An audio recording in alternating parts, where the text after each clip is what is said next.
Setelah ayahku meninggal, dia mewariskan sebuah rumah mewah dan uang tunai 80 miliar rupiah padaku. Saat suami dan ibu mertuaku yang serakah tahu, mereka langsung menyerbu rumah peninggalan ayahku dan berencana mengambil 75% uang dari warisanku. Namun saat seorang pengacara datang, senyum kemenangan di wajah mereka seketika berubah menjadi. Sebelum ceritanya dimulai, silahkan tulis di kolom komentar dari daerah mana saja teman-teman yang menonton cerita ini.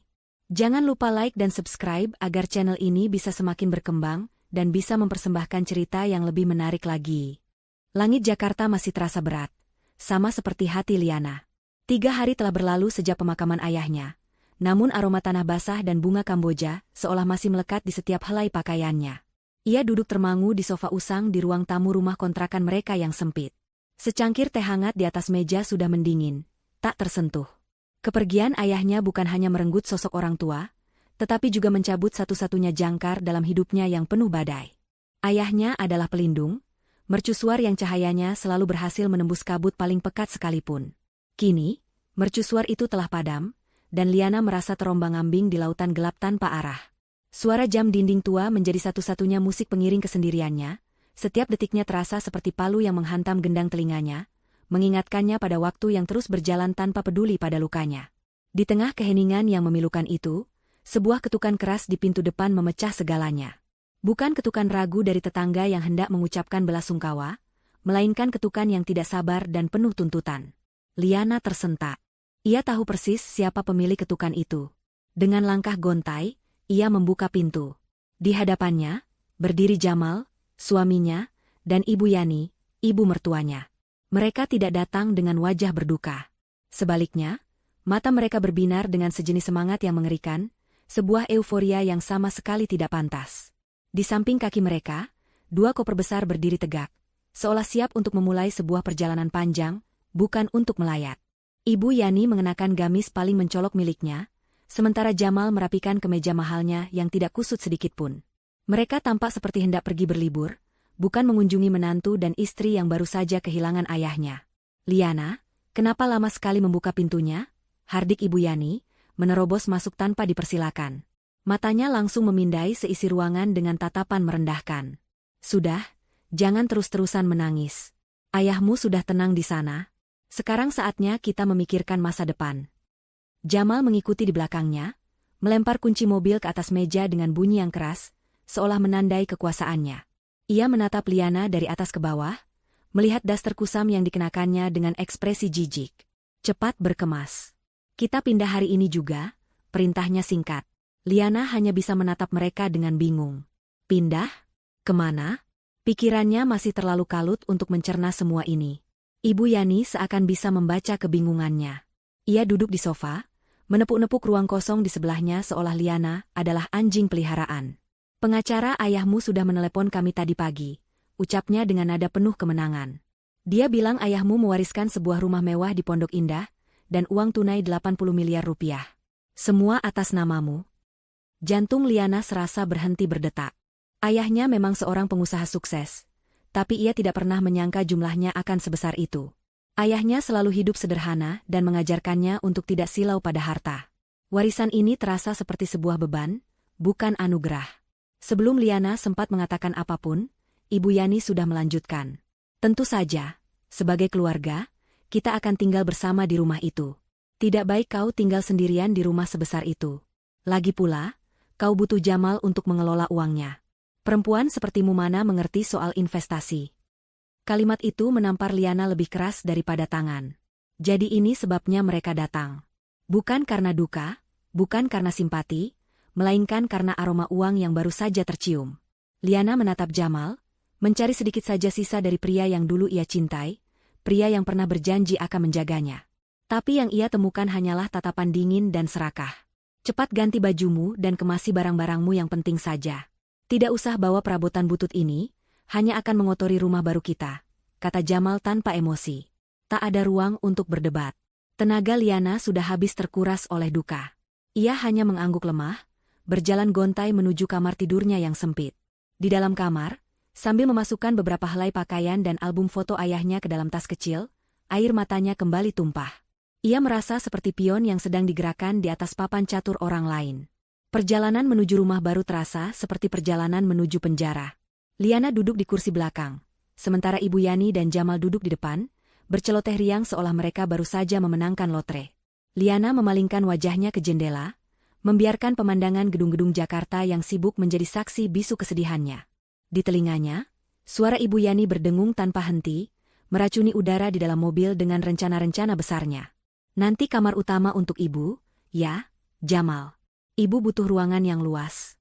Balkonnya bisa Ibu gunakan untuk minum teh di pagi hari, katanya. Lalu ruang tamu itu harus kita ganti sofanya. Warna emas sepertinya bagus, biar kelihatan lebih megah.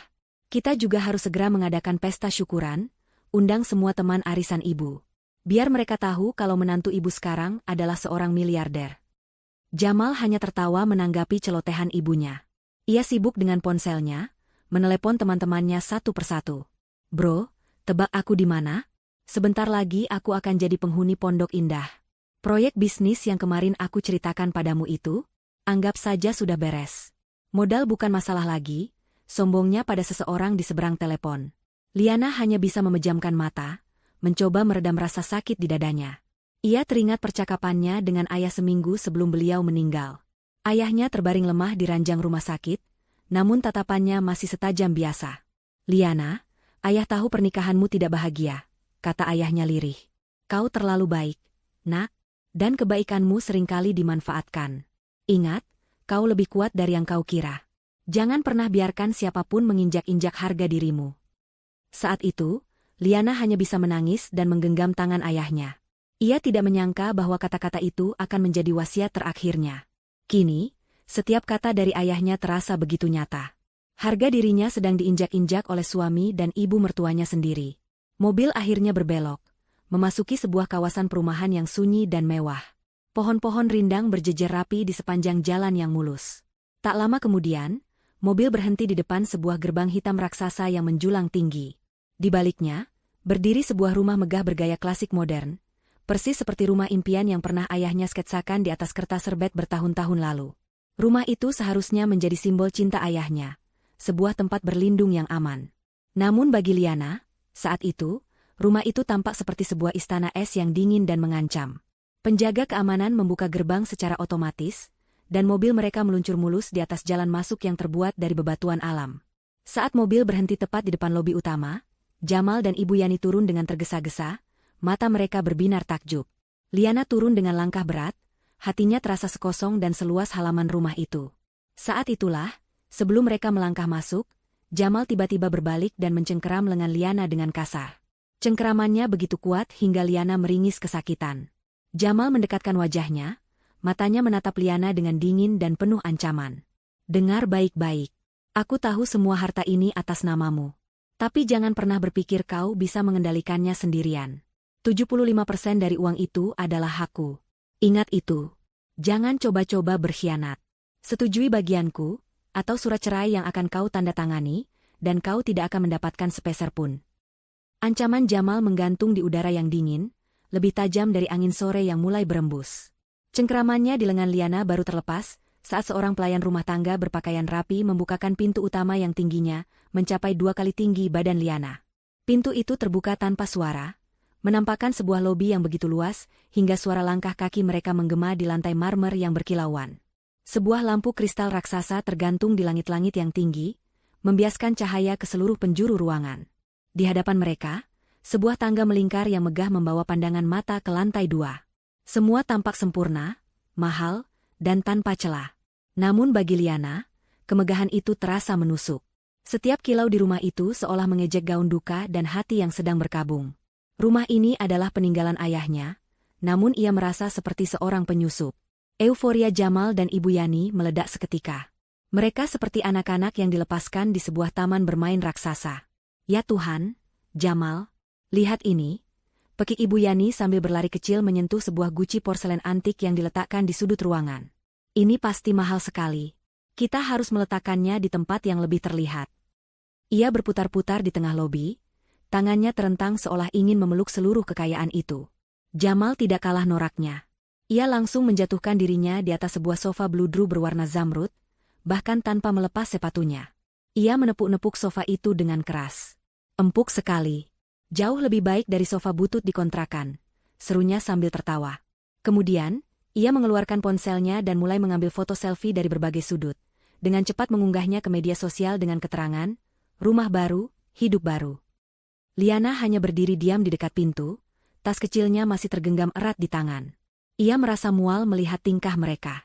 Dua orang pelayan rumah tangga yang lain keluar dari sebuah koridor, menunduk hormat padanya. "Selamat datang di rumah, Nona Liana," sapa salah satunya dengan lembut. Liana hanya bisa membalas dengan senyum tipis yang terasa kaku. Sebelum ia sempat menjawab, Ibu Yani sudah memotong dengan suara cemprengnya. "Hei, kamu, cepat buatkan kami kopi. Yang paling enak, ya?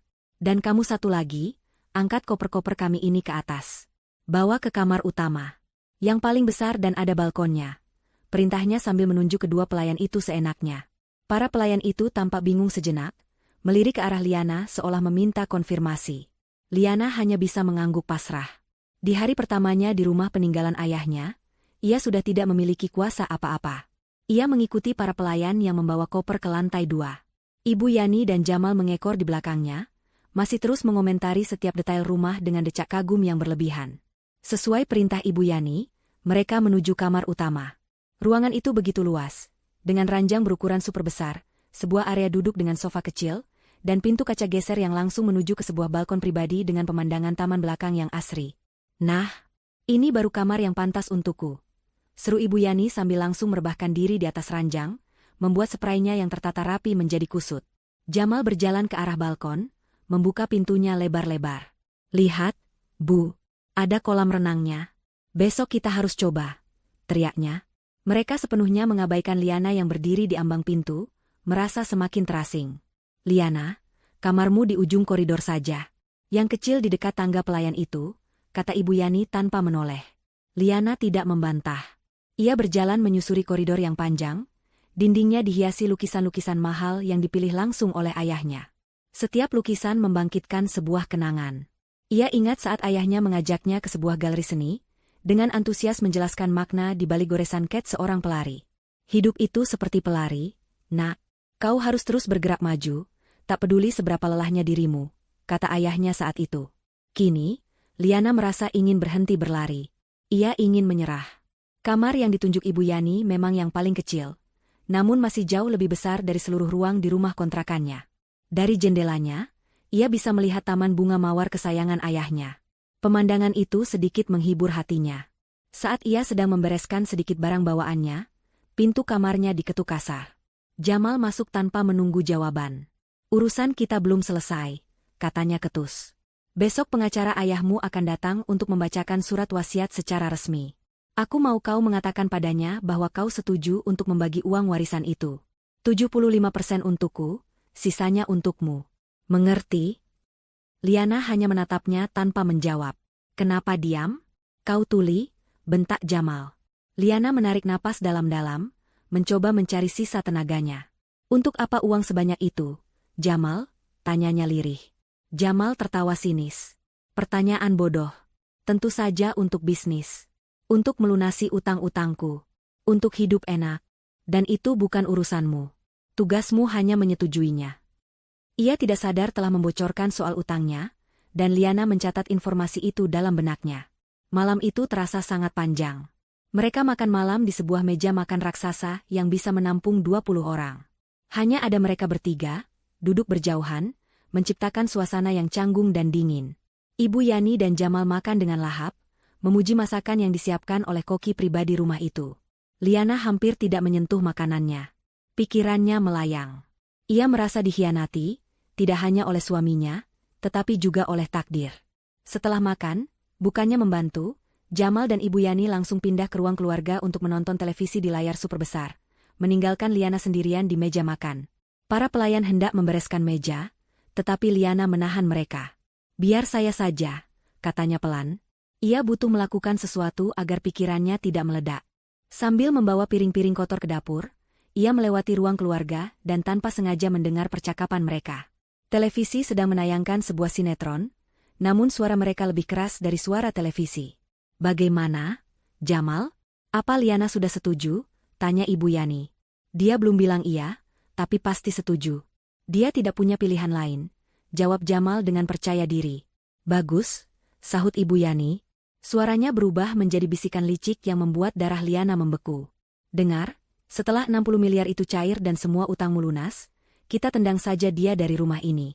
Buat apa mempertahankan perempuan mandul yang tidak berguna? Kau bisa mencari istri baru yang lebih muda dan lebih cantik. Dengan uang sebanyak itu, semua perempuan akan bertekuk lutut padamu. Hening sejenak, sebelum tawa puas Jamal terdengar. Ibu memang paling pintar. Prang! Sebuah piring terlepas dari tangan Liana yang gemetar, pecah berkeping-keping di lantai marmer. Suara itu cukup keras untuk membuat Jamal dan Ibu Yani menoleh kaget. Mereka melihat Liana berdiri di ambang pintu dapur, wajahnya pucat pasi, matanya membelalak ngeri. Untuk sesaat, suasana menjadi hening. Ibu Yani tampak sedikit panik, sementara Jamal memasang wajah marah. Namun, Liana tidak menangis. Ia tidak berteriak. Sesuatu di dalam dirinya telah patah malam itu, tetapi patahan itu justru menumbuhkan sesuatu yang baru. Sesuatu yang dingin, keras, dan tajam. Di tengah reruntuhan hatinya, sebuah tekad mulai terbentuk. Ia menatap pecahan piring di lantai, lalu mengangkat wajahnya menatap dua orang yang telah menghancurkan hidupnya itu. Tidak ada lagi ketakutan di matanya. Yang ada hanyalah kekosongan yang dingin, sedingin badai yang akan segera datang. Suara piring yang pecah menggema di rumah yang besar dan sunyi itu, menjadi tanda titik putus yang tak bisa kembali lagi. Jamal dan Ibu Yani menatap Liana dengan campuran antara kaget dan marah. Mereka mengira Liana akan gemetar ketakutan, meminta maaf, atau menangis terseduh-seduh. Namun, Liana tidak melakukan semua itu. Wajahnya yang pucat pasi kini terlihat keras seperti pualam. Tanpa mengucapkan sepatah kata pun, ia berbalik, berjalan dengan tenang ke arah ruang penyimpanan di dekat dapur, mengambil sapu dan pengki, lalu kembali ke tempat pecahan piring itu berserakan. Dengan gerakan yang metodis dan tanpa emosi, ia membersihkan setiap kepingan beling dari lantai marmer yang dingin. Tidak ada isak tangis. Tidak ada kata-kata. Hanya ada suara sapu yang bergesekan dengan lantai, suara yang terdengar lebih mengancam daripada teriakan manapun. Sikap diam Liana yang tak terduga itu justru membuat Jamal dan Ibu Yani merasa tidak nyaman. Keheningan itu terasa lebih berat daripada pertengkaran sengit. Lihat apa yang kau lakukan. Ceroboh sekali, bentak Jamal, mencoba merebut kembali kendali situasi dengan amarahnya. Namun, kata-katanya terasa hampa, terpantul kembali oleh dinding kebisuan Liana. Liana menyelesaikan pekerjaannya, membuang pecahan piring ke tempat sampah, lalu menatap mereka berdua dengan tatapan kosong. Saya lelah. Saya mau istirahat, ucapnya dengan suara datar, lalu berjalan menaiki tangga megah itu, menuju kamarnya, meninggalkan mereka berdua yang masih terpaku di ruang keluarga. Malam itu, untuk pertama kalinya, Ibu Yani merasa ada sesuatu yang salah. Rencananya yang ia anggap sempurna kini terasa memiliki celah yang tidak ia perhitungkan. Celah itu adalah Liana sendiri. Namun, Liana tidak pergi ke kamar kecil yang ditunjuk oleh ibu mertuanya. Kakinya seolah bergerak sendiri, membawanya menyusuri koridor lantai 2 menuju sebuah pintu kayu jati yang paling besar dan kokoh. Pintu ruang kerja ayahnya. Dengan tangan sedikit gemetar, ia menekan gagang pintu dan mendorongnya perlahan. Aroma yang familiar langsung menyambutnya. Campuran wangi kertas tua dari ribuan buku, kulit dari sofa dan kursi, serta aroma kopi hitam samar yang seolah tak pernah hilang, aroma khas ayahnya. Ruangan ini adalah benteng pertahanan ayahnya, pusat dari seluruh dunianya, dan kini terasa seperti satu-satunya tempat suci bagi Liana di rumah yang terasa asing ini. Dindingnya dilapisi rak buku dari lantai hingga langit-langit, berisi koleksi buku dari berbagai disiplin ilmu. Di tengah ruangan, sebuah meja kerja dari kayu mahoni yang kokoh berdiri dengan gagah. Di atasnya, semua tertata rapi, seolah sang pemilik baru saja pergi sebentar dan akan segera kembali. Liana berjalan perlahan, jemarinya menyusuri punggung-punggung buku yang berjejer rapi. Ia berhenti di depan kursi kerja ayahnya, sebuah kursi kulit tinggi yang sudah sedikit usang di beberapa bagian, menjadi saksi bisu ribuan jam yang dihabiskan ayahnya untuk bekerja keras. Ia duduk di kursi itu, merasakan sisa-sisa kehangatan dan kekuatan ayahnya. Dari sini, ia bisa melihat seluruh ruangan. Ia melihat sebuah glow besar di sudut ruangan, sebuah papan catur dengan bida yang masih tertata di tengah permainan, dan sebuah jendela besar yang menghadap langsung ke taman belakang, tempat ayahnya biasa mencari inspirasi. Air matanya mulai menggenang lagi, namun kali ini terasa berbeda. Ini bukan air mata keputusasaan, melainkan air mata kerinduan yang mendalam. Disinilah, di tengah benteng ayahnya, ia merasa aman. Matanya kemudian tertuju pada sebuah benda di tengah meja kerja yang rapi. Sebuah amplop coklat tebal yang tampak menonjol di antara tumpukan dokumen yang tertata sempurna. Di bagian depannya, tertera tulisan tangan ayahnya yang sedikit miring namun tegas dan berwibawa, "Untuk putriku tercinta, Liana." Jantungnya berdebar kencang. Ia mengambil amplop itu. Terasa berat dan padat. Dengan tangan yang kini bergetar karena campuran antara harapan dan ketakutan, ia merobek segelnya dengan hati-hati. Isinya bukan surat wasiat seperti yang ia duga. Isinya adalah amunisi. Lembar pertama yang ia tarik keluar adalah setumpuk foto cetak berkualitas tinggi. Foto pertama menunjukkan Jamal sedang makan malam di sebuah restoran mewah, tertawa mesra dengan seorang wanita muda yang jelas bukan dirinya. Foto kedua, Jamal sedang merangkul wanita yang berbeda di sebuah klub malam yang remang-remang, wajahnya tampak mabuk dan bahagia. Ada belasan foto seperti itu, masing-masing dengan wanita yang berbeda, di waktu yang berbeda. Di bagian bawah setiap foto, tercetak tanggal dan waktu pengambilannya. Rasa sakit yang tajam menghantam dada Liana, namun rasa sakit itu dengan cepat tergantikan oleh kemarahan yang dingin. Jadi, kecurigaannya selama ini benar. Perasaan diabaikan dan tidak dicintai itu nyata. Ayahnya tahu. Ayahnya melihat semuanya. Di bawah tumpukan foto, ada sebuah kandar kilas USB kecil. Penasaran, ia menyalakan laptop tua ayahnya yang ada di sudut meja. Butuh beberapa saat hingga laptop itu menyala, dan selama itu, jantungnya terus berdegup kencang. Ia memasukkan kandar kilas itu dan membuka satu-satunya berkas audio di dalamnya. Ia memasang penyumbat telinga yang tergeletak di meja, lalu menekan tombol putar. Suara yang terdengar agak redam, seperti direkam secara diam-diam. Namun, ia mengenali suara itu dengan sangat jelas. Itu suara Ibu Yani, sedang berbicara di telepon dengan salah satu temannya. "Iya, Jeng. Aku juga pusing sebenarnya.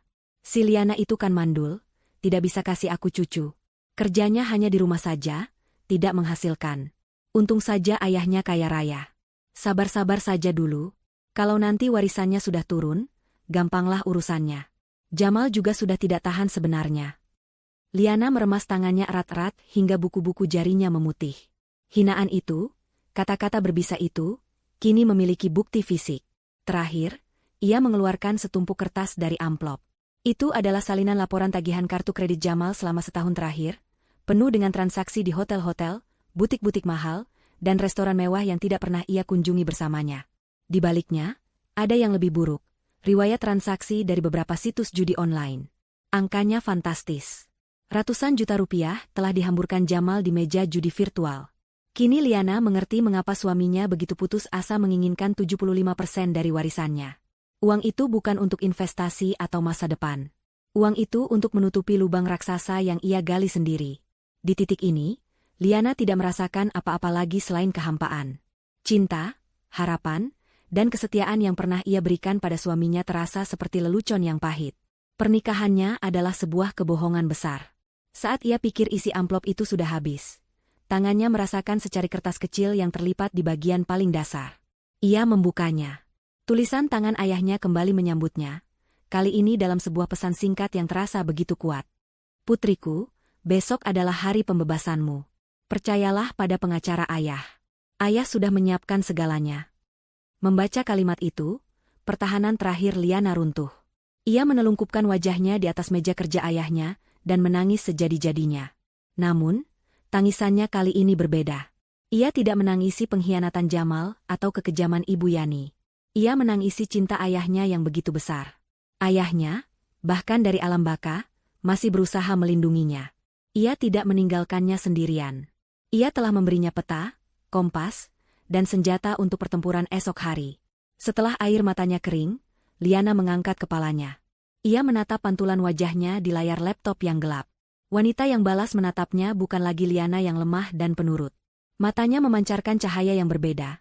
Cahaya baja yang ditempa oleh rasa sakit dan dikuatkan oleh cinta abadi seorang ayah.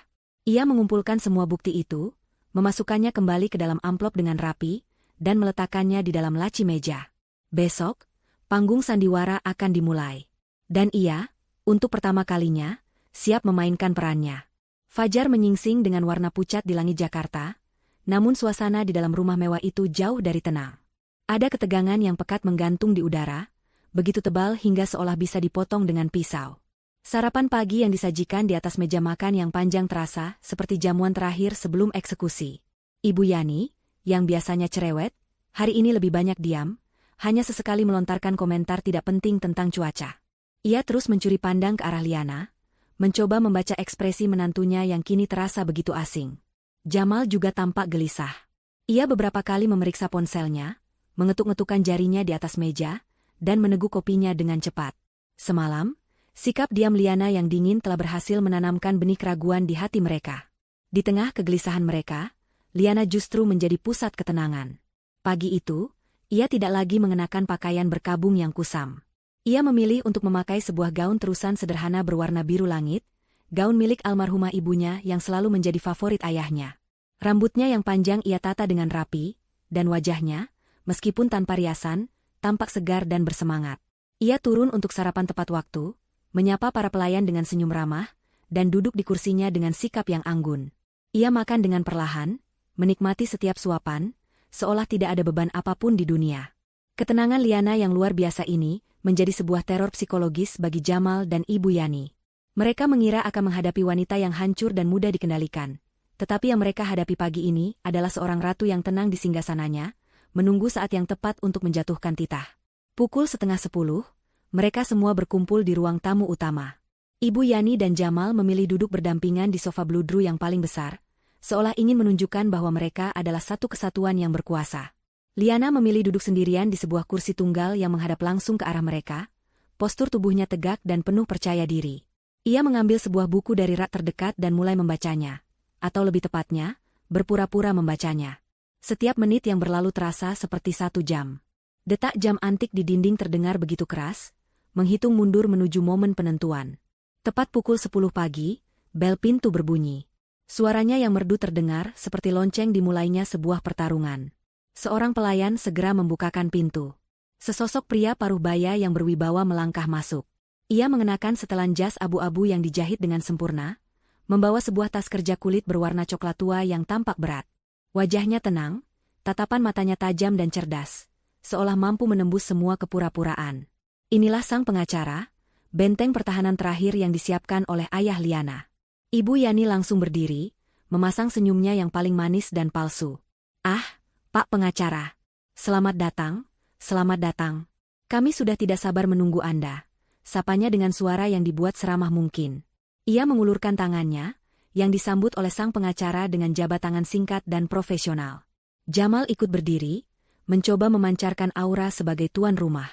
"Silakan duduk, Pak. Mari kita segera selesaikan ini," katanya dengan nada tidak sabar. Namun, sang pengacara sama sekali tidak terpengaruh oleh sandiwara mereka. Setelah meletakkan tas kerjanya di atas meja kopi yang terbuat dari kaca tebal, tindakan pertamanya adalah berbalik menghadap Liana, yang kini telah meletakkan bukunya. Ia sedikit membungkukkan badannya, sebuah gestur penghormatan yang tulus. "Nona Liana, atas nama pribadi dan firma hukum kami, saya ingin mengucapkan turut berduka cita yang sedalam-dalamnya atas kepergian ayah Anda," ucapnya dengan suara yang tenang namun penuh empati. Beliau adalah klien yang sangat terhormat dan juga seorang sahabat yang baik. "Saya akan memastikan semua amanatnya dilaksanakan dengan sempurna." Kata-kata itu, yang ditujukan secara eksklusif kepada Liana, menjadi sebuah pernyataan yang jelas. Loyalitasnya ada di pihak Liana. Seketika, senyum di wajah Ibu Yani sedikit memudar, dan Jamal mengerutkan keningnya. Mereka semua akhirnya duduk. Sang pengacara membuka tas kerjanya dengan gerakan yang tidak tergesa-gesa. Jamal dan Ibu Yani tanpa sadar mencondongkan tubuh mereka ke depan. Mata mereka terpaku pada setiap gerakan tangan sang pengacara, seolah sedang menunggu pembagian harta karun. Liana tetap bersandar dengan tenang, tangannya terlipat rapi di pangkuannya, hatinya berdebar namun wajahnya tetap tanpa ekspresi.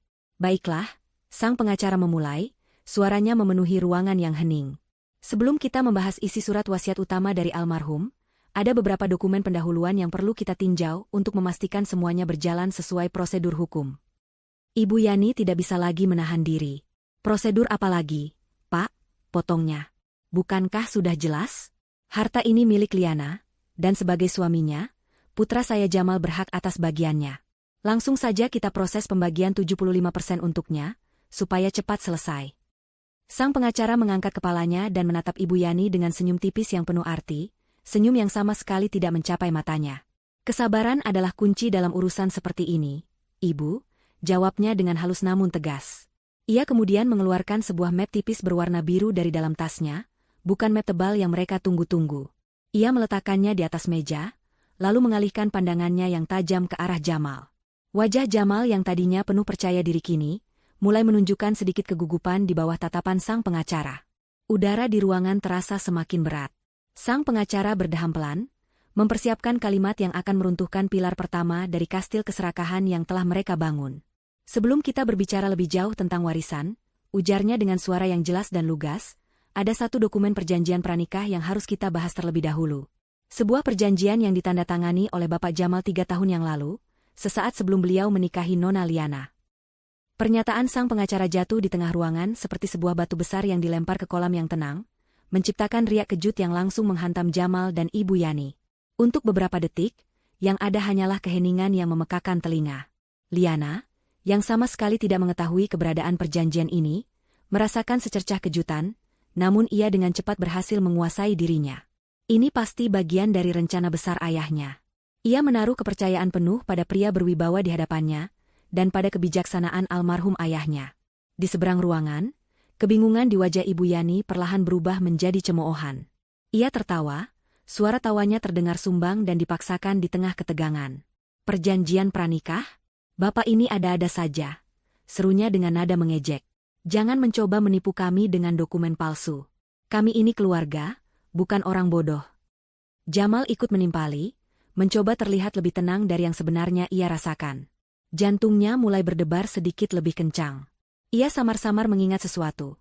Sebuah pertemuan singkat dengan calon mertuanya bertahun-tahun lalu, sebuah dokumen yang ia tandatangani dengan anggapan remeh.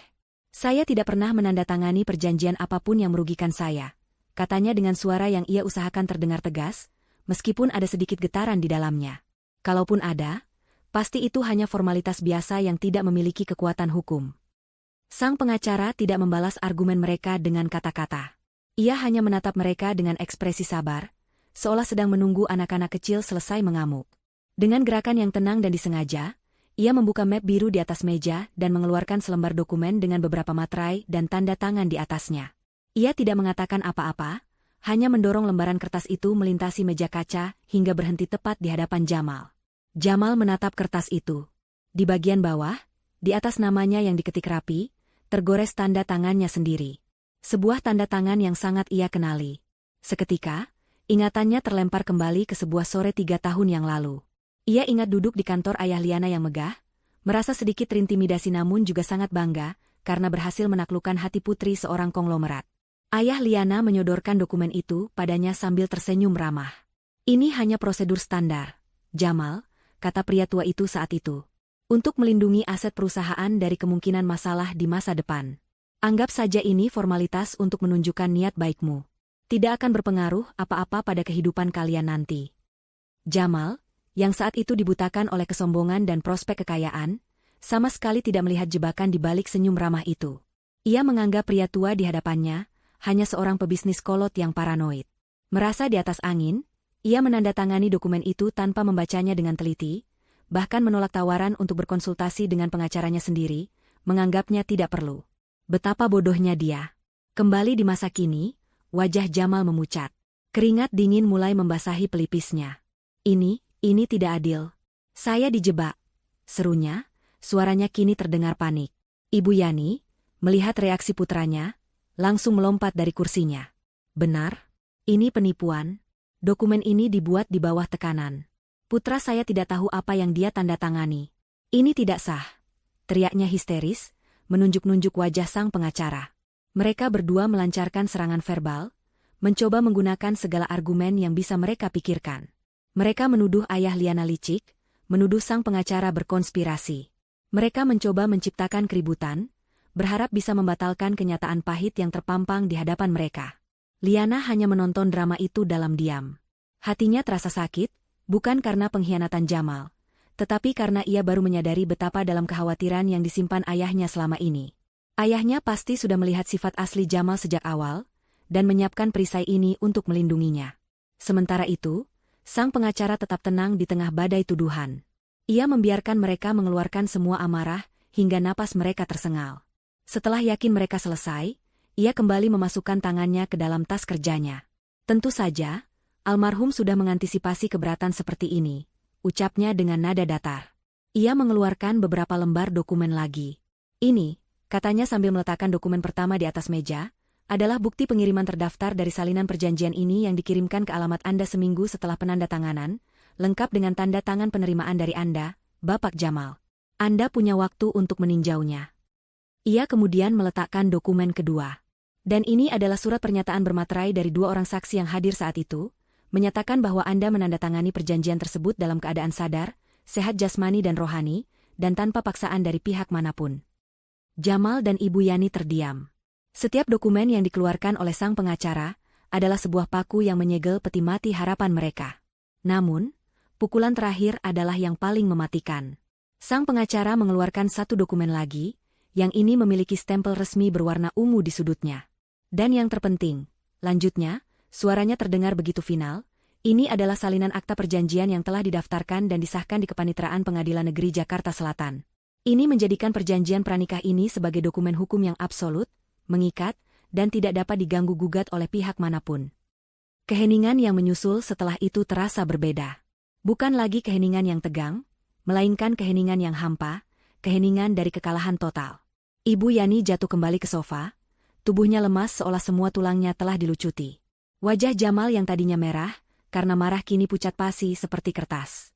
Sang pengacara kemudian mengambil kembali dokumen perjanjian itu, dan dengan suara yang jelas dan tanpa emosi, ia membacakan klausul paling penting di dalamnya. Dengan ini menyatakan bahwa pihak kedua, yaitu Bapak Jamal, dengan ini setuju dan mengikatkan diri untuk tidak menuntut atau mengklaim bagian dalam bentuk apapun atas seluruh harta, baik harta bawaan yang dimiliki pihak pertama sebelum pernikahan, maupun harta yang akan diperoleh pihak pertama selama masa pernikahan, termasuk namun tidak terbatas pada hibah, warisan, atau hadiah.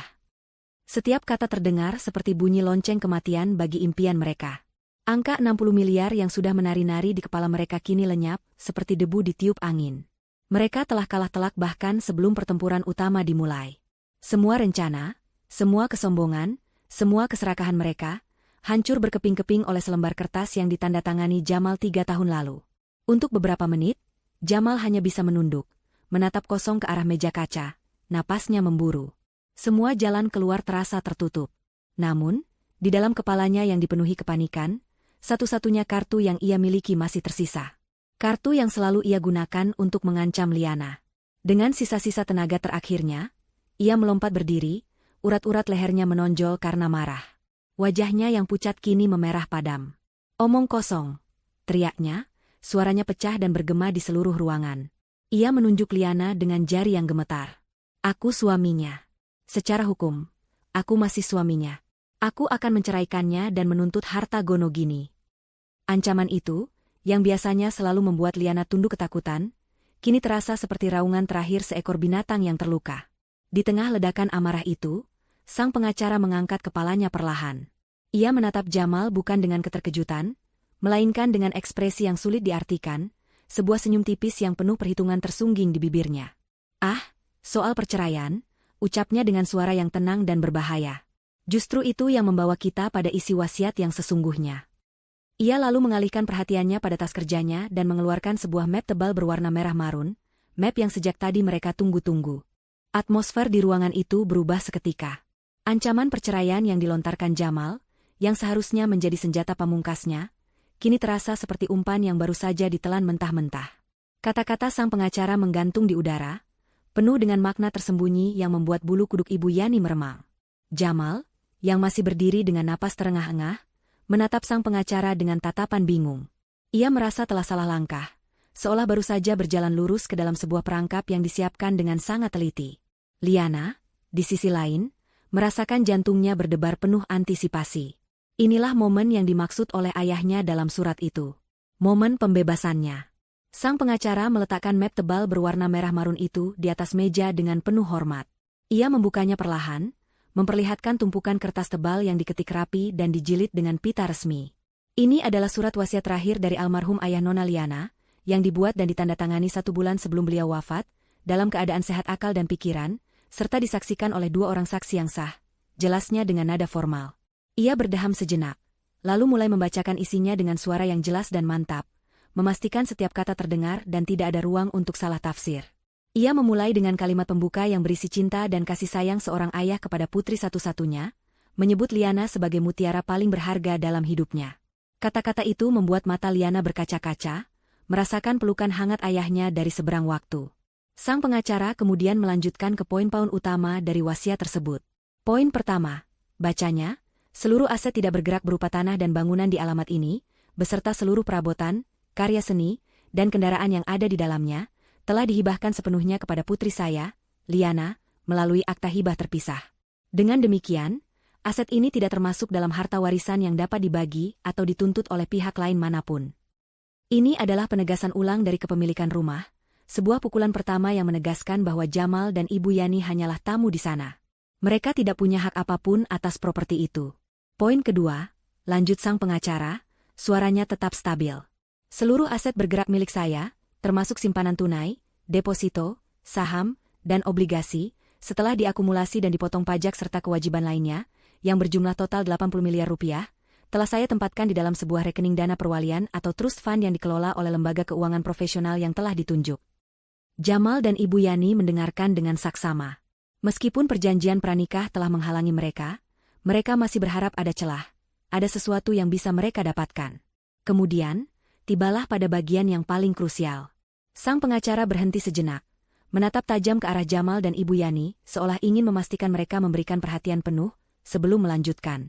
Poin ketiga, mengenai pencairan dan penggunaan dana perwalian sebagaimana disebutkan dalam poin kedua, saya menetapkan syarat-syarat yang tidak dapat diganggu-gugat sebagai berikut. Ia menarik napas sejenak. Syarat A. Selama ahli waris, putri saya Liana, masih terikat dalam status pernikahan yang sah dengan suaminya, Bapak Jamal, maka dana perwalian tersebut tidak dapat dicairkan.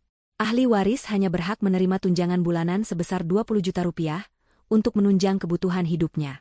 Sisa dana pokok berikut seluruh hasil pengembangannya akan tetap berada di dalam rekening perwalian dan akan disumbangkan seluruhnya kepada yayasan sosial yang bergerak di bidang perlindungan perempuan dan anak setelah ahli waris meninggal dunia. Mendengar kata 20 juta rupiah, wajah Ibu Yani langsung berubah masam. Jumlah itu memang cukup untuk hidup nyaman, tapi terasa seperti recehan jika dibandingkan dengan 80 miliar yang mereka incar. Harapan mereka untuk hidup bergelimang harta mulai meredup. Namun, sang pengacara belum selesai. Ucapnya dengan penekanan yang membuat semua orang di ruangan itu menahan napas. Syarat B. Seluruh dana perwalian sebesar 80 miliar rupiah beserta seluruh hasil pengembangannya dapat dicairkan dan menjadi hak milik mutlak ahli waris, putri saya Liana, tanpa syarat apapun lagi. Ia sengaja berhenti, membiarkan ketegangan mencapai puncaknya. Wajah Jamal dan Ibu Yani menegang, menanti kelanjutan kalimat itu dengan cemas. Apabila dan hanya apabila, lanjut sang pengacara dengan suara yang terdengar seperti ketukan palu hakim, ia telah mendapatkan surat putusan cerai yang berkekuatan hukum tetap dari pengadilan, yang secara resmi menyatakan bahwa ikatan pernikahannya dengan Bapak Jamal telah berakhir. Bom! Kalimat itu meledak di tengah ruangan, menghancurkan sisa-sisa harapan terakhir Jamal dan Ibu Yani. Dunia mereka seakan berhenti berputar. Pernikahan, yang mereka anggap sebagai tiket emas untuk mendapatkan kekayaan, ternyata adalah gembok yang mengunci harta itu.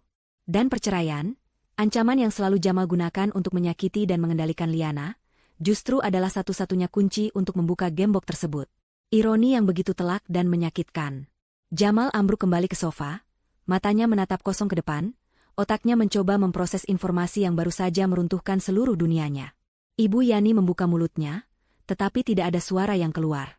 Wajahnya yang serakah kini dipenuhi dengan keputusasaan yang absolut. Mereka terperangkap dalam permainan catur yang dirancang oleh seorang maestro. Setiap langkah yang mereka ambil untuk menang, justru membawa mereka lebih dekat pada kekalahan. Liana menundukkan kepalanya, tidak sanggup lagi menahan air mata yang akhirnya jatuh membasahi pipinya. Tapi ini bukan air mata kesedihan.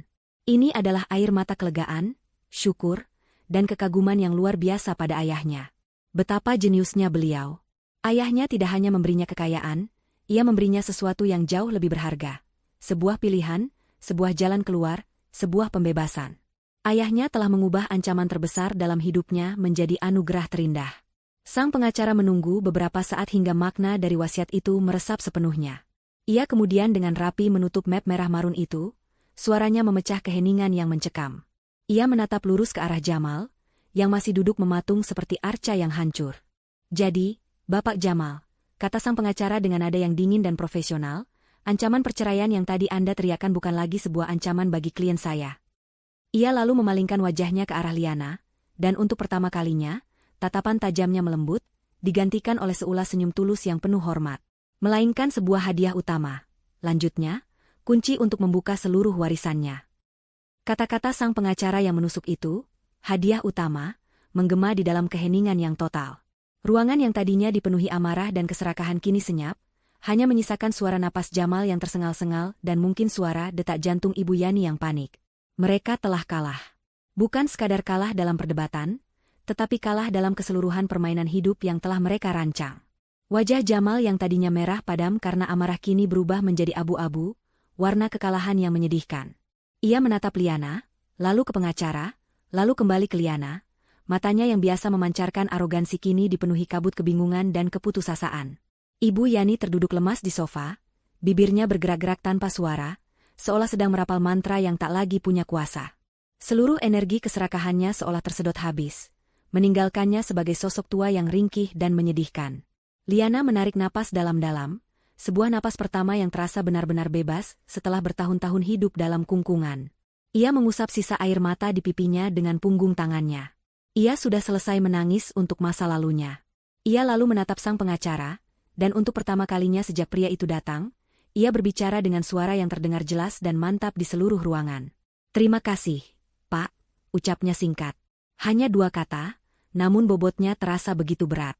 Itu adalah ucapan terima kasih untuk sang pengacara, tetapi juga sebuah pesan terima kasih yang melintasi alam untuk ayahnya. Gestur kecil itu adalah sebuah deklarasi. Deklarasi bahwa ia kini memegang kendali. Ia bukan lagi korban yang pasif, melainkan ahli waris yang siap mengambil alih haknya. Melihat perubahan sikap Liana, keputusasaan di diri Ibu Yani akhirnya pecah menjadi histeria. Ia tidak bisa lagi menahan diri. "Liana, apa yang kau lakukan?" jeritnya dengan suara melengking yang menyakitkan telinga. "Kau akan menceraikan suamimu hanya karena uang? Di mana hatimu? Kami ini keluargamu. Ayahmu pasti kejam sekali merancang wasiat seperti ini. Dia ingin menghancurkan rumah tangga putrinya sendiri." Ia mulai menangis dengan gaya yang sangat teatrikal, memukul-mukul dadanya sendiri, mencoba memainkan kartu korban, senjata terakhir yang ia miliki. "Setelah semua yang kami lakukan untukmu, kau benar-benar tidak tahu berterima kasih." Jamal, yang tersadar dari lamunannya oleh jeritan ibunya, ikut menimpali dengan suara parau. "Benar, Liana. Jangan dengarkan pengacara ini. Dia ingin memecah belah kita. Kita bisa bicarakan ini baik-baik. Aku akan berubah." Namun, drama mereka tidak lagi mempan. Liana hanya menatap mereka dengan tatapan dingin. Semua kata-kata mereka terdengar seperti gema kosong dari masa lalu yang sudah mati. Tepat saat Ibu Yani hendak melancarkan serangannya yang berikutnya, sang pengacara berdeham sekali lagi, sebuah suara singkat namun efektif untuk memotong semua sandiwara. "Maaf, saya harus menyela," katanya dengan nada yang kembali berubah menjadi sangat formal. "Karena sebenarnya, ada satu urusan lagi yang perlu kita selesaikan hari ini selagi Bapak Jamal ada di sini." Pernyataan itu langsung membungkam Ibu Yani. Semua mata tertuju pada sang pengacara. Apalagi sekarang? Pikir mereka. Bukankah mereka sudah kehilangan segalanya? Apalagi yang bisa diambil dari mereka? Sang pengacara tidak lagi menatap mereka dengan tatapan seorang penasihat hukum keluarga. Ekspresinya berubah menjadi lebih tajam, lebih dingin, seperti seorang eksekutor. Ia membungkuk ke arah tas kerjanya, namun kali ini ia tidak mengeluarkan map berwarna biru atau merah marun.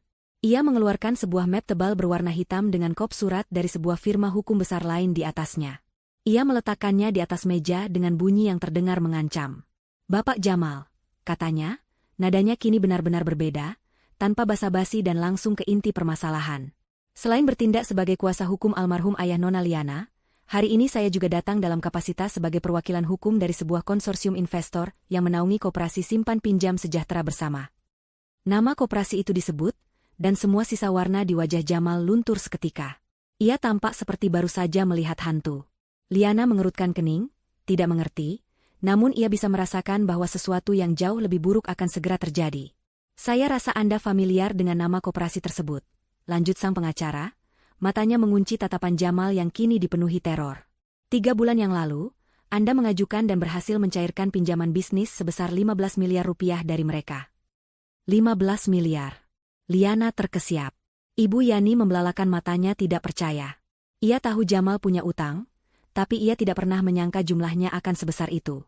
Pinjaman itu Anda dapatkan. Sang pengacara melanjutkan tanpa jeda, dengan menjaminkan aset perusahaan yang sebenarnya tidak Anda miliki, dan menggunakan surat rekomendasi yang di kemudian hari kami temukan memiliki tanda tangan almarhum ayah Nona Liana yang dipalsukan. Ini adalah pukulan pamungkas. Jamal bukan hanya seorang penjudi dan penipu, ia juga seorang pemalsu dokumen yang telah mencatut nama baik ayah mertuanya. Para investor pada awalnya bersabar, karena Anda berjanji akan melunasi seluruhnya setelah mendapatkan bagian dari warisan istri Anda. Sang pengacara menjelaskan, setiap katanya adalah paku yang menancap di peti mati Jamal. Namun, setelah mendengar kabar meninggalnya penjamin Anda dan setelah kami melakukan peninjauan ulang hari ini, sangat jelas bahwa sumber dana yang Anda harapkan itu tidak akan pernah terwujud. Sang pengacara mendorong map hitam itu ke arah Jamal. Ini adalah surat somasi final yang menuntut Anda untuk mengembalikan seluruh dana pinjaman pokok beserta bunganya, paling lambat 24 jam dari sekarang. Mengingat Anda jelas tidak memiliki kemampuan untuk membayar, maka kami tidak punya pilihan lain selain menempuh jalur hukum. Ia berhenti sejenak, membiarkan makna dari kata-katanya meresap sepenuhnya, sebelum menjatuhkan vonis terakhirnya. Gugatan perdata atas Wan Prestasi akan kami daftarkan besok pagi. Dan yang lebih berat, laporan kepolisian atas tindak pidana penipuan, penggelapan, dan pemalsuan dokumen juga akan kami layangkan. Dengan bukti yang kami miliki, ancaman hukumannya bisa di atas 10 tahun penjara. Selesai. Benar-benar selesai. Ini bukan lagi tentang kehilangan kemewahan. Ini tentang kehilangan kebebasan. Masa depan Jamal yang terbentang di hadapannya bukan lagi rumah mewah dan mobil sport, melainkan ruang sidang dan sel penjara. Realita yang begitu mengerikan itu, akhirnya menghantam kesadarannya dengan kekuatan penuh. Tidak, tidak mungkin. Bisiknya lirih, tubuhnya gemetar hebat. Kewarasannya seakan pecah. Tidak, teriaknya, melompat dari sofa dengan mata liar, hendak menerjang sang pengacara. Namun, sebelum ia sempat mengambil langkah kedua, dua pria berbadan tegap yang sejak tadi berdiri diam di dekat pintu, asisten sang pengacara, bergerak dengan cepat dan menahannya. Melihat putranya ditahan seperti seorang kriminal, melihat semua impian dan harapannya hancur menjadi debu dalam hitungan menit, dan menyadari bahwa ia kini akan menjadi ibu dari seorang narapidana, menjadi kejutan yang terlalu berat untuk ditanggung oleh fisik dan mental Ibu Yani. Wajahnya yang pucat pasti berubah menjadi kebiruan. Matanya yang tadinya penuh kelicikan kini, hanya menunjukkan kekosongan. Ia mencengkeram dadanya, mulutnya ternganga mencoba meraih udara. Kemudian, dengan sebuah erangan pelan, matanya berputar ke atas, dan tubuhnya yang kurus itu terkulai lemas dari sofa, jatuh ke lantai marmer yang dingin dengan bunyi gedebuk yang pelan namun terdengar memekakan di tengah kekacauan itu. Ia pingsan. Kekacauan meledak di ruang tamu yang tadinya begitu megah. Ibu Yani tergeletak tak sadarkan diri di lantai, sementara Jamal meronta-ronta dalam cengkeraman dua asisten pengacara, berteriak tidak jelas seperti orang gila. Para pelayan yang mendengar keributan itu berlarian masuk. Wajah mereka pucat dan bingung. Salah satu dari mereka dengan sigap mengambil segelas air, sementara yang lain mencoba membantu menyadarkan Ibu Yani. Ruangan itu kini dipenuhi dengan suara jeritan panik, raungan putus asa, dan instruksi-instruksi tegas dari sang pengacara kepada para asistennya. Di tengah pusaran kekacauan itu, hanya ada satu orang yang berdiri tegak dan tenang. Liana. Ia menyaksikan pemandangan di hadapannya bukan lagi dengan rasa sakit atau takut, melainkan dengan jarak emosional yang dingin. Ia melihat suaminya, seorang pria yang telah berjanji untuk melindunginya, kini hanyalah seorang kriminal pengecut yang sedang mengamuk. Ia melihat ibu mertuanya, wanita yang telah meracuni hidupnya selama bertahun-tahun dengan kata-kata hinaan, kini terbaring tak berdaya di lantai. Semua topeng mereka telah terlepas, menampakkan wujud asli yang begitu menyedihkan. Bertahun-tahun ia hidup dalam bayang-bayang mereka, menelan setiap hinaan, menahan setiap air mata. Tapi tidak lagi. Api yang telah dinyalakan oleh surat ayahnya kini telah menjadi baja yang melapisi hatinya. Ia sudah selesai menjadi korban. Dengan langkah yang mantap, Liana berjalan melewati keributan itu, menuju sebuah telepon intercom yang terpasang di dinding dekat pintu utama. Semua mata, termasuk Jamal yang masih meronta, tertuju padanya. Gerakannya yang tenang dan penuh tujuan, memiliki otoritas yang membuat semua orang berhenti sejenak. Ia menekan sebuah tombol, dan suaranya terdengar jelas dan tegas, diperkuat oleh sistem pengeras suara di pos keamanan. "Halo, pos Satpam," sapanya. "Tolong segera kirim 2 petugas ke ruang tamu utama sekarang juga." Ada jeda sejenak sebelum suara dari seberang menjawab. "Baik, Nona. Ada yang bisa kami bantu?" Liana menarik napas, lalu mengucapkan kalimat yang menjadi vonis terakhir bagi masa lalu kelamnya. Ada 2 orang tamu yang harus dikawal keluar dari properti saya. Sekarang juga. Penggunaan frasa, properti saya, terdengar begitu kuat dan final. Kalimat itu menyadarkan Jamal dari amukannya dan Ibu Yani yang baru saja mulai siuman setelah diperciki air. Mereka berdua menatap Liana dengan ngeri. Ini adalah kenyataan. Mereka benar-benar akan diusir. Seketika, strategi mereka berubah total. Amarah dan penyangkalan berganti menjadi permohonan yang paling memalukan. Ibu Yani, dengan rambut acak-acakan dan riasan luntur, merangkak di lantai, meraih ujung gaun Liana. "Liana, nak, jangan lakukan ini pada kami." Isaknya, air mata buaya membasahi wajahnya. "Maafkan ibu. Ibu hilaf. Kami berjanji akan berubah. Tolong jangan usir kami." Jamal, yang sudah dilepaskan oleh para asisten, ikut menjatuhkan dirinya di kaki Liana. Wajahnya yang arogan kini basah oleh air mata dan ingus. "Sayang, maafkan aku. Aku salah. Aku akan melakukan apapun yang kau mau," katanya dengan suara memelas. "Aku akan menceraikanmu, aku akan memberikan semua yang kau inginkan. Tapi tolong, bantu aku soal utang itu. Hanya kau yang bisa menolongku. Aku berjanji akan menjadi suami yang baik. Kita bisa mulai dari awal lagi." Mereka merendahkan diri mereka serendah mungkin, memohon belas kasihan, berharap masih ada sisa kebodohan atau kebaikan hati dalam diri Liana yang bisa mereka manfaatkan. Namun, Liana yang mereka hadapi bukanlah Liana yang dulu. Ia menatap turun pada 2 sosok yang merengek di kakinya itu tanpa ekspresi. Ia tidak merasakan iba. Ia tidak merasakan amarah. Ia hanya merasakan kehampaan. Ia lalu berjongkok sedikit, bukan untuk menolong mereka, tetapi untuk menatap mata mereka dari jarak dekat. "Mulai dari awal," bisiknya dengan suara yang dingin. "Setelah kau menyebutku, perempuan mandul yang tidak berguna?" Ia menatap Jamal, yang langsung terdiam 1000 bahasa. Kemudian ia beralih ke Ibu Yani. "Setelah ibu mengatakan kalau aku hanya beban, dan harus disingkirkan setelah uang ayah cair." Wajah Ibu Yani pucat pasi. Liana berdiri kembali, menjauhkan gaunnya dari genggaman mereka.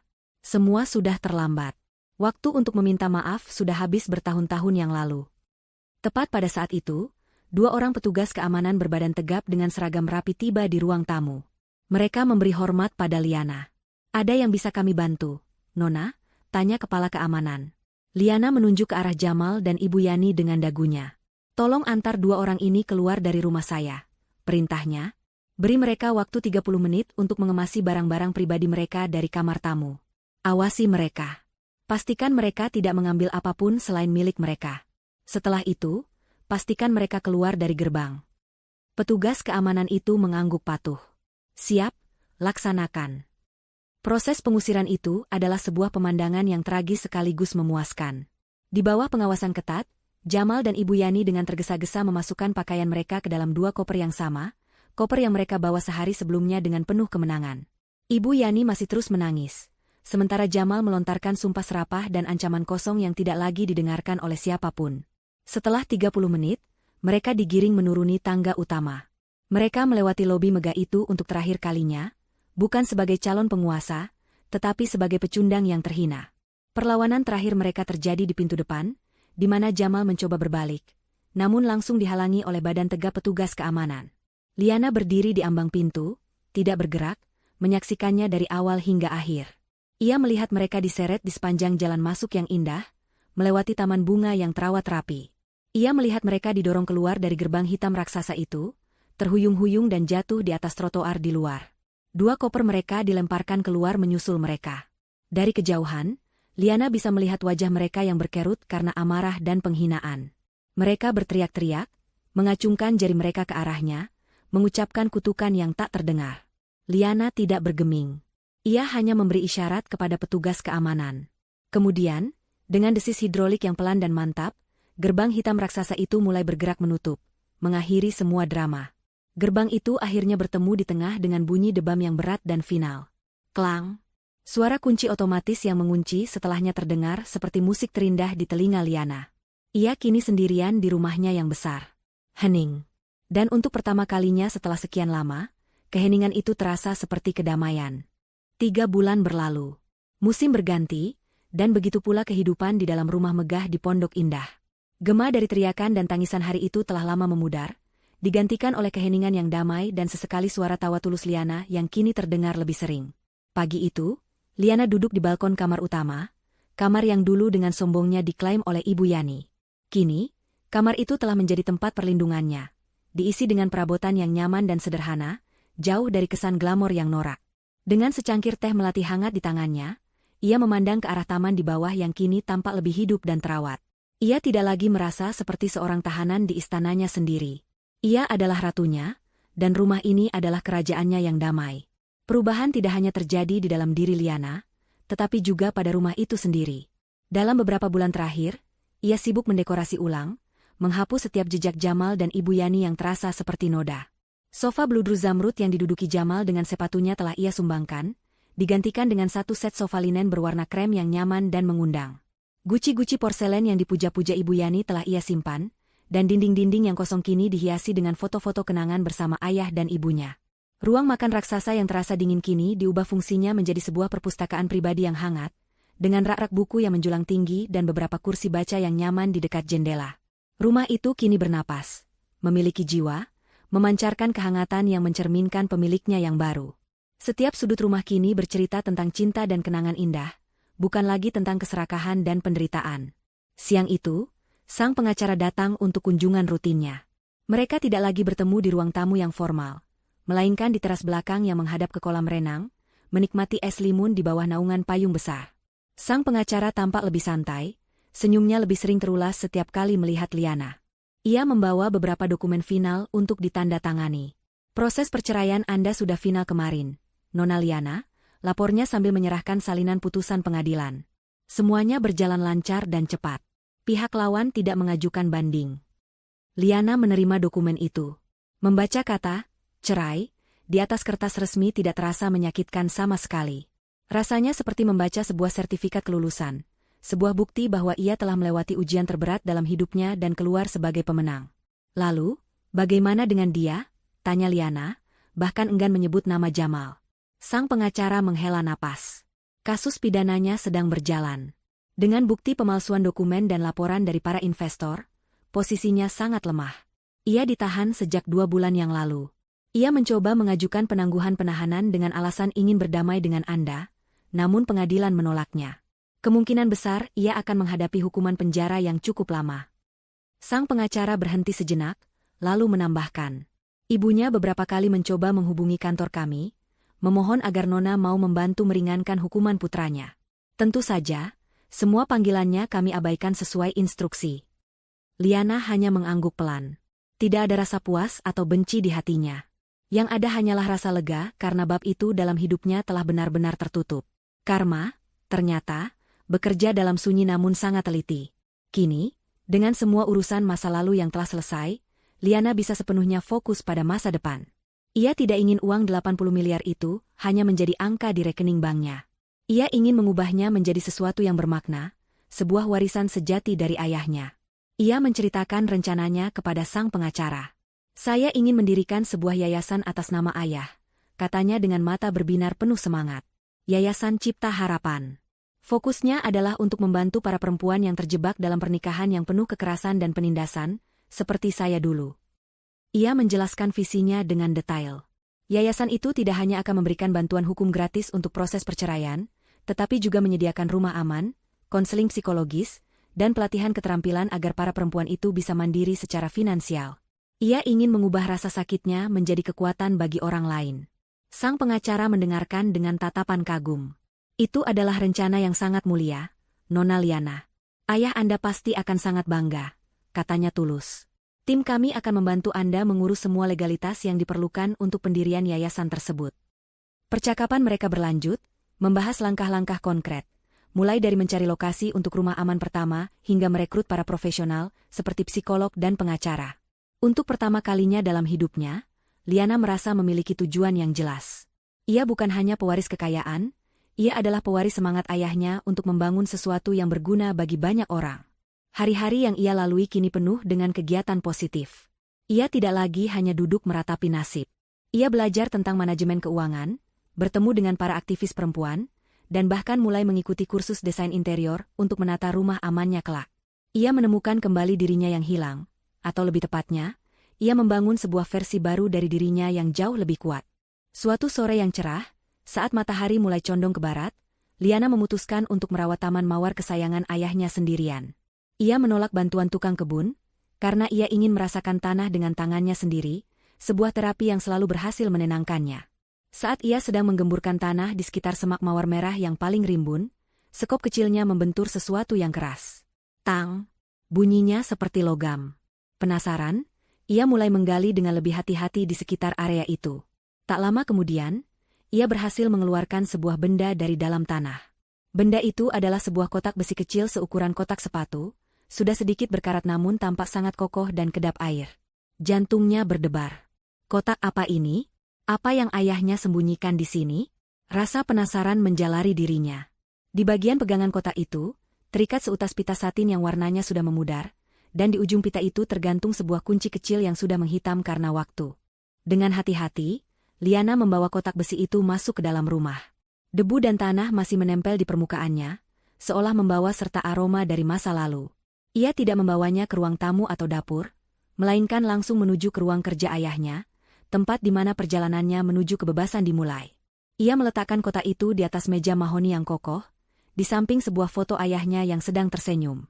Untuk beberapa saat, ia hanya duduk di sana, menatap kotak misterius itu. Ini terasa seperti bab terakhir dari sebuah buku, sebuah epilog yang disiapkan ayahnya secara khusus untuknya.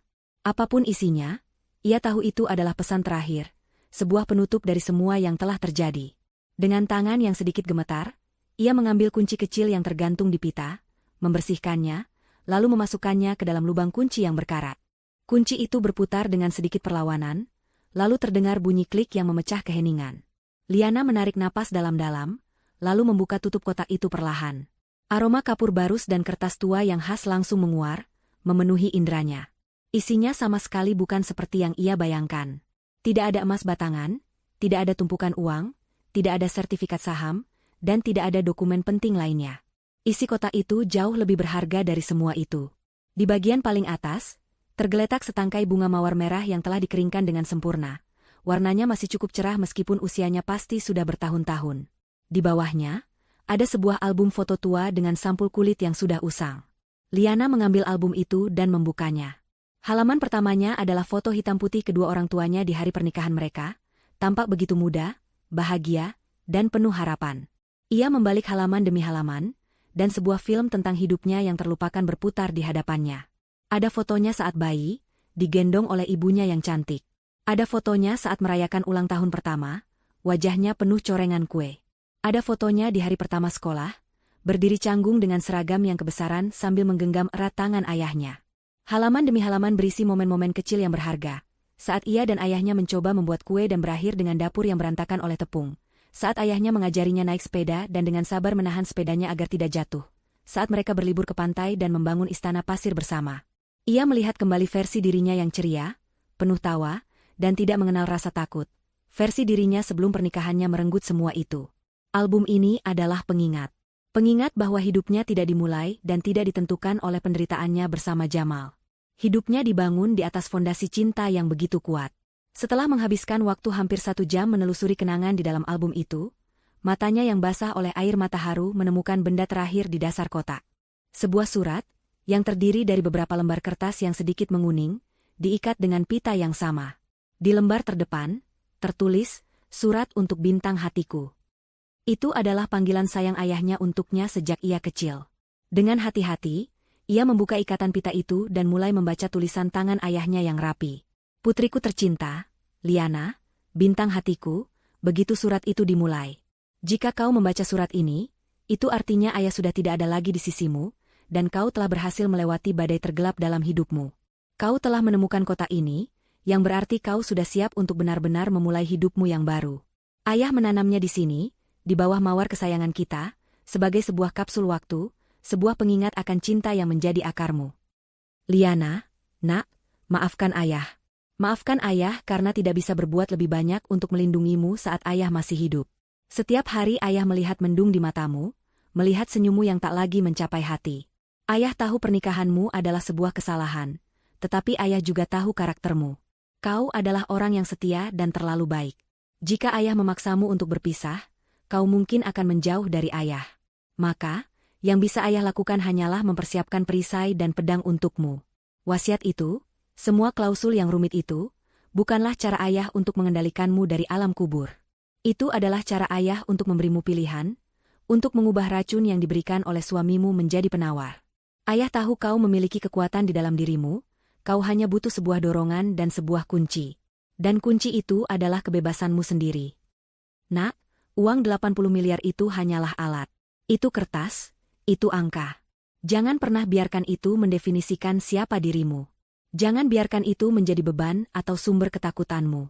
Gunakanlah dengan bijak, bukan untuk membeli kemewahan yang fana, tetapi untuk membangun kebahagiaan yang nyata.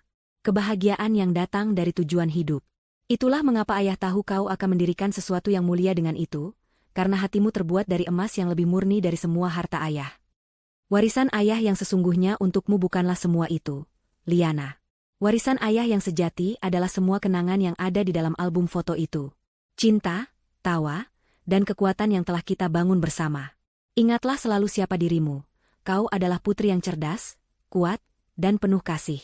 Kau berhak mendapatkan kebahagiaan. Kau berhak dicintai dengan tulus dan dihormati sepenuhnya. Jangan pernah lagi membiarkan siapapun meredupkan cahayamu. Hiduplah dengan baik, bintang hatiku. Tertawalah yang keras. Jelajahi dunia. Bangunlah mimpimu. Dan setiap kali kau merasa sendirian, datanglah ke taman ini dan sentuhlah bunga mawar itu. Ayah akan selalu ada di sana, di setiap kelopaknya, di setiap aroma wanginya, selamanya menjagamu. Dengan segenap cinta, ayahmu.